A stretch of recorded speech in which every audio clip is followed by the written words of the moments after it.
Hello friends, welcome to my YouTube channel. Friends, आज हम लोग शेखर जोशी की कहानी कोसी का घटवार पढ़ेंगे, जो कि यूजीसी नेट हिंदी में दिया गया है यूनिट नंबर 7 में। कहानी पढ़ते हैं हम लोग। अभी खप्पर में एक चौथाई से भी अधिक गेहूं शेष था। खप्पर में एक हाथ डालकर उसने व्यर्थ ही उल्टा पलटा और चक्की के पाटों के वृत्त में फैले हुए आटे को झाड़कर एक ढेर बना दिया। बाहर आते आते उसने फिर एक बार और खप्पर में झांक कर देखा, जैसे यह जानने के लिए कि इतनी देर में कितनी पिसाई हो चुकी है, परंतु अंदर की मिकदार मिकदार में कोई विशेष अंतर नहीं आया था। खस-खस की ध्वनि के साथ अत्यंत धीमी गति से ऊपर का पाट चल रहा था। घट का प्रवेश द्वार बहुत कम ऊंचा था। खूब नीचे तक झुककर वह बाहर निकला। सर के बालों और बाहों पर आटे की एक हल्की सफेद परत बैठ गई थी। खंभे का सहारा लेकर वह बुदबुदाया, जा रसाला, सुबह से अब तक इस पनसेरी में नहीं हुआ। सूरज कहाँ का कहाँ चला गया। कैसे अनहोनी बात। बात अनहोनी तो है ही। जेठ बीत रहा है, आकाश में कहीं बादलों का नाम निशान ही नहीं। अन्य वर्षों अब तक लोगों की धान रोपाई पूरी हो जाती थी, पर इस साल नदी नाले सब सूखे पड़े हैं। खेतों की सिंचाई तो दरकिनार, बीच की क्यारियां सूखी जा रही हैं। छोटे नाले गूले के किनारों के घट महीनों से बंद हैं। कोसी के किनारे है गुसाई का एक घट, पर इसकी भी चाल ऐसी कि लद्दू घोड़े की चाल को मात देती है। चक्की के निचले खंड में छिछर छिछर की आवाज के साथ पानी को काटती हुई मछानी चल रही थी। कितनी धीमी आवाज। अच्छे खाते पीते ग्वालों के घर में दही की मथानी इससे ज्यादा शोर करती है। इसी मथानी का वह शोर होता था कि आदमी को अपनी बात नहीं सुनाई देती, और अब तो भले नदी पार कोई बोले तो बात यहाँ सुनाई दे जाए। छप छप छप पुरानी फौजी पैंट को घुटनों तक मोड़कर गोसाई पानी की गूल के अंदर चलने लगा। कहीं कोई सुराख निकास हो तो बंद कर दे, एक बूंद पानी भी बाहर न जाए। बूंद बूंद की कीमत है इन दिनों। प्राय आधा पलांग चलकर वह बांध पर पहुंचता। नदी की पूरी चौड़ाई को घेरकर पानी का बहाव घट की गूल की ओर मोड़ दिया गया था। किनारों की मिट्टी घास लेकर उसने बांध में एक दो स्थान पर निकास बंद किया, और फिर गूल के किनारे किनारे चलकर घट पर आ गया। अंदर जाकर उसने फिर पाटों के वृत्त में फैले हुए आटे को बुहार कर ढेरी में मिला दिया। खप्पर में अभी थोड़ा बहुत गेहूं शेष था। वह उठकर बाहर आया। दूर रास्ते में एक आदमी सर पर पिसान रखे उसकी ओर जा रहा था। गोसाई ने उसकी सुविधा का ख्याल कर वहीं से आवाज दे दी, है हो, यहाँ लंबर देर में आएगा। 2 दिन का पिसान अभी जमा है, ऊपर उमेद सिंह के घर में देख लो। उस व्यक्ति ने मुड़ने से पहले एक बार और प्रतिज्ञा खूब ऊंचे स्वर में पुकार कर वह बोला, जरूरी है जी, पहले हमारा लंबर नहीं लगा दोगे। गोसाई होठों ही होठों में मुस्कुराया। रसाला कैसे चीखता है, जैसे घट की आवाज इतनी हो कि मैं सुन न सकूं। कुछ कम ऊंची आवाज में उसने हाथ हिलाकर उत्तर दे दिया, यहाँ जरूरी का भी बाप रखा है जी, तुम ऊपर चले जाओ। वह आदमी लौट गया। मीहल की छांव में बैठकर गुसाई ने लकड़ी के जलते कूंदे को खोदकर चिलम सुलगाई और गुड़गुड़ करता हुआ उड़ाता रहा। खस्सर खसर चक्की का पाट चल रहा था।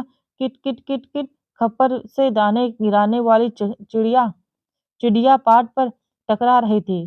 छिछर छिछर की आवाज के साथ मथानी पानी को काट रही थी, और कहीं कोई आवाज नहीं। कोसी के बहाव में भी कोई ध्वनि नहीं। रेती पाथरों के बीच में टखने टखने पत्थर भी अपना सर उठाए आकाश को निहार कर रहे थे। दोपहरी टहलने पर भी इतनी तेज धूप कहीं चिड़ैया भी नहीं बोलती, किसी प्राणी का प्रिय अप्रिय स्वर नहीं। सूखी नदी के किनारे बैठा गोसाई सोचने लगा, क्यों उस व्यक्ति को लौटा दिया। लौट तो वह जाता ही। घट के अंदर टच पड़े पिसान के थैलों को देखकर दो चार क्षण की बातचीत का आसरा ही होता। कभी-कभी गोसाई को यह अकेलापन काटने लगता है। सूखी नदी के किनारे का यह अकेलापन नहीं, जिंदगी भर साथ देने के लिए जो अकेलापन उसके द्वार पर धरना देकर बैठ गया है वही, जिसे अपना कह सके ऐसी किसी प्राणी का स्वर उसके लिए नहीं, पालतू कुत्ते बिल्ली का स्वर भी नहीं। क्या ठिकाना ऐसे मालिक का, जिसका घर द्वार नहीं, बीवी बच्चे नहीं, खाने पीने का ठिकाना नहीं। घुटनों तक हुई पुरानी फौजी पैंट के मोड़ को गोसाई ने खोला। गूल में चलते हुए थोड़ा भाग भीग गया था, पर इस गर्मी में उसे भीगी पैंट की यह शीतलता अच्छी लगी। पैंट की सलवटों को ठीक करते करते गोसाई ने हुक्के की नली से मुंह हटाया। उसके होठों में बाएं कोने पर हल्की सी मुस्कान उभर आई। बीती बातों की याद गोसाई सोचने लगा।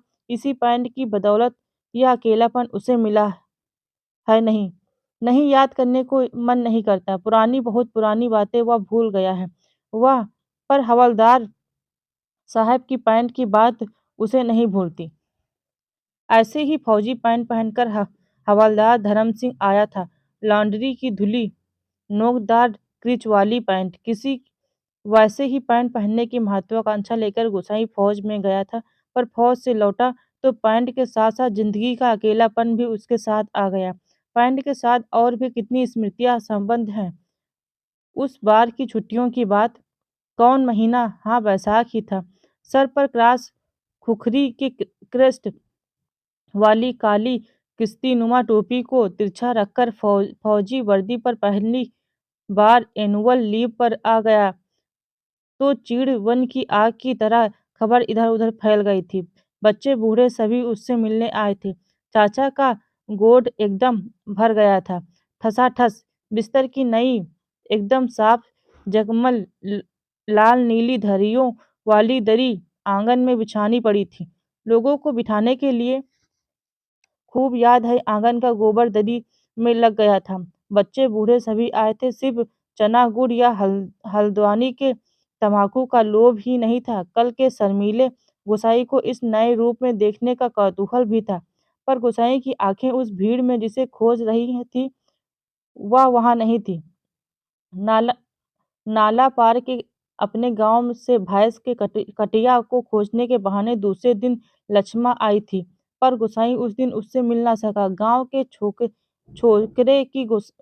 ही गोसाई की जान को बवाल हो गए थे। बुढ़े नरसिंह प्रधान उन दिनों ठीक ही कहते थे, आजकल गोसाई को देखकर सुबनिया का लड़का भी अपनी फटी घेर की टोपी को तिरछी पहनने लग गया है। दिन रात बिल्ली के बच्चों की तरह छोकरे उसके पीछे लगे रहते हैं, सिगरेट बीड़ी या गपशप के लोभ में। एक दिन बड़ी मुश्किल से मौका मिला था उसे।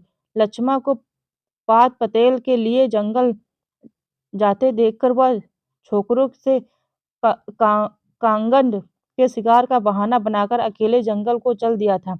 गांव की सीमा से बहुत दूर काफल के पेड़ के नीचे गोसाई के घुटने पर सर रखकर लेटी लेटी लक्ष्मा काफल खा रही थी। पके गदराए गहरे गहरे लाल लाल काफल। खेल खेल में काफलों की छीना झपटी करते गोसाई ने लक्ष्मा की मुट्ठी बीच बीच दी थी। टप टप काफलों का गाढ़ा लाल रस उसकी पैंट पर गिर गया था। लक्ष्मा ने कहा था, उसे यही रख रख जाना, मेरी पूरी बाह की कुर्ती उसमें से निकाल आएगी आएगी। वह खिलखिलाकर अपनी बात पर स्वयं ही हंस दी थी। पुरानी बात क्या कहा था गोसाई ने, याद नहीं पड़ता। तेरे लिए मखमल की कुर्ती ला दूंगा मेरी सुआ, या कुछ ऐसा ही। पर लक्ष्मा को मखमल की कुर्ती किसने पहनाई होगी? पहाड़ी पार के रमुआ ने, जो तुरी निसार लेकर उसे ब्याहने आया था, जिसके आगे पीछे भाई बहन नहीं, माई बाप नहीं। परदेश में बंदूक की नोक पर जान रखने वालों को छोकरी कैसे दे दें हम? लक्ष्मा के बाप ने कहा था। उसका मन जानने के लिए गोसाई ने टेढ़े तिरछे बात चलवाई थी। उसी साल मंगसिर की एक ठंडी उदास शाम को गोसाई की यूनिट ने सिपाही किशन सिंह ने क्वार्टर मास्टर स्टोर के सामने खड़े खड़े उसने कहा था, हमारे गांव के राम सिंह ने जिद की तभी छुट्टियां बढ़ानी पड़ी। लेस साल उसकी शादी थी। खूब अच्छी औरत मिली है यार, शक्ल सूरत भी खूब है, एकदम पटाखा, बड़ी हंसमुख है। तुमने तो देखा ही होगा, तुम्हारे गांव के नजदीक की ही है। लक्ष्मा लक्ष्मा कुछ ऐसा ही नाम है। गुसाई को याद नहीं पड़ता कौन सा बहाना बनाकर वह किशन सिंह के पास से चला आया था। रम रम डे थे उस दिन। हमेशा आधा पैक लेने वाला गुसाई उस दिन पेशी करवाई थी मलेरिया प्रिकॉशन न करने के अपराध में। सोचते सोचते गुसाई उद्बुदाया। रसाल एडजुडेंट गुसाई सोचने लगा, उस साल छुट्टियों में घर से विदा होने से एक दिन पहले वह मौका निकालकर लक्ष्मा से मिला था। गंगना थैजू की कसम, जैसे तुम कहोगे मैं वैसा ही करूंगी, आंखों में आंसू भरकर लक्ष्मा ने कहा था। वर्षों से वह सोचता आया है, कहीं कभी लक्ष्मा से भेंट होगी तो वह अवश्य कहेगा कि वह गंगनाथ का जाकर लगाकर प्रायश्चित जरूर कर ले। देवी देवताओं की झूठी कस्में खाकर उन्हें नाराज करने से क्या लाभ। जिस पर भी गंगनाथ का कोप हुआ वह कभी फल फूल नहीं पाया। पर लक्ष्मा से कब भेंट होगी वह वह नहीं जानता। लड़कपन से संगी साथी नौकरी चाकरी के लिए मैदानों में चले गए हैं। गांव की ओर जाने का उसका मन नहीं होता। लक्ष्मा के बारे में किसी ने पूछना उसे अच्छा नहीं लगता। जितने दिन नौकरी रही वह पलट कर अपने गांव नहीं आया। एक स्टेशन से दूसरे स्टेशन का वॉलंटियरी ट्रांसफर लेने वालों की लिस्ट में नायक गुन, गुनसाई सिंह का नाम ऊपर आता रहा, लगातार 15 साल तक।